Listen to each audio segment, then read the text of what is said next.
Hi friends, welcome to relax recipes. இன்றைக்கி நம்ம 2 நிமிஷத்தில் தயார் பண்ணக்கூடிய பாம்பே சட்னி எப்படி பண்ணலான்னு தாங்க பார்க்க போகிறோம். இது ரொம்பவே சிம்பிளான ரெசிபி. சப்பாத்தி பூரிக்கெல்லாம் சூப்பராக இருக்குங்க. வாங்க எப்படி பண்ணலான்னு பார்க்கலாம். 1 கப் அளவுக்கு கடலை மாவு எடுத்துருக்கேன். இந்த பாம்பே சட்னியை வந்து கடலை மாவு சட்னி அப்படின்னு கூட சொல்லுவாங்க. 1 கப் கடலை மாவில் ஒரு அரை டீஸ்பூன் மஞ்சள் தூள் சேர்த்துக்கோங்க. 1 ஸ்பூன் உப்பு, உங்களுக்கு உப்பு தேவையான அளவு சேர்த்துக்கோங்க. அப்புறம் அதிலே பெருங்காயத்தூள் இதெல்லாம் சேர்த்து நல்லா மிக்ஸ் பண்ணி விட்டுக்கணும். 1 கப்புக்கு கிட்டத்தட்ட 3 கப் நமக்கு தண்ணி தேவைப்படுங்க. 3 கப் தண்ணி சேர்த்து கட்டி இல்லாமல் கரைச்சி எடுத்துக்கோங்க.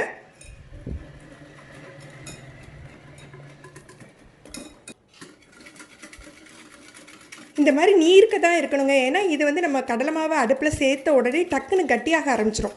அப்போ நீங்கள் நீர்க்க கரைக்கலை அப்படின்னா மாவு வேகிறதுக்குள்ளேயே உங்களுக்கு சட்னி ரொம்பவே கட்டி ஆகிடும். அதனால் 1 கப் கடலை மாவு எடுத்திங்கன்னா 3 கப் தண்ணி சேர்த்து நல்லா கரைச்சி எடுத்துக்கோங்க. கொஞ்சமாக எண்ணெய் விட்டுக்கலாம். எண்ணெய் சூடாகட்டும். நம்ம எண்ணெய்லாம் எடுத்து வச்சுருக்கலான்னு பார்க்கலாம். 2 வெங்காயம் நல்ல மெல்லிஸாக கட் பண்ணி வச்சுருக்கேன்.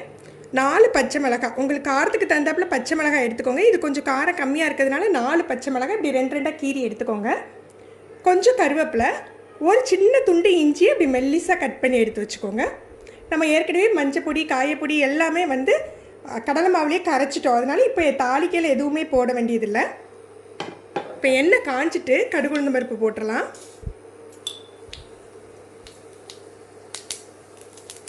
இதுக்கு கொஞ்சமாக உளுந்த பருப்பு எக்ஸ்ட்ரா போட்டுக்கிட்டால் நல்லாயிருக்கும். அதனால் உளுந்த பருப்பு கொஞ்சம் எக்ஸ்ட்ரா போட்டுக்கிறேன். கடுகு பொரிஞ்சாக்கில் கருவேப்பிலை, இஞ்சி, அதுக்கப்புறம் பச்சை மிளகாவும் வெங்காயமும் சேர்த்துடலாம்.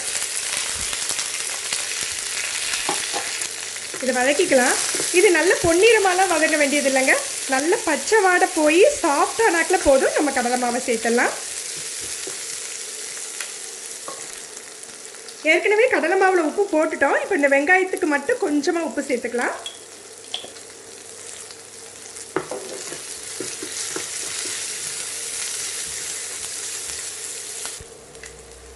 வெங்காயம் இந்த அளவு வதங்கினா போதும். நம்ம கடலை மாவு சேர்த்துடலாம். கடலை மாவு ஏற்கனவே நம்ம கரைச்சி வச்சுருந்தாலும் இந்த மாதிரி தண்ணியெல்லாம் மேலே வந்து அடியில் கட்டி ஆகிடும். அதனால் சேர்க்கறதுக்கு முன்னால் ஒரு தடவை நல்லா கலந்து விட்டுக்கோங்க. கலந்து விட்டுட்டு ஃப்ளேமை லோ பண்ணிட்டு தான் நம்ம சேர்க்கணுங்க.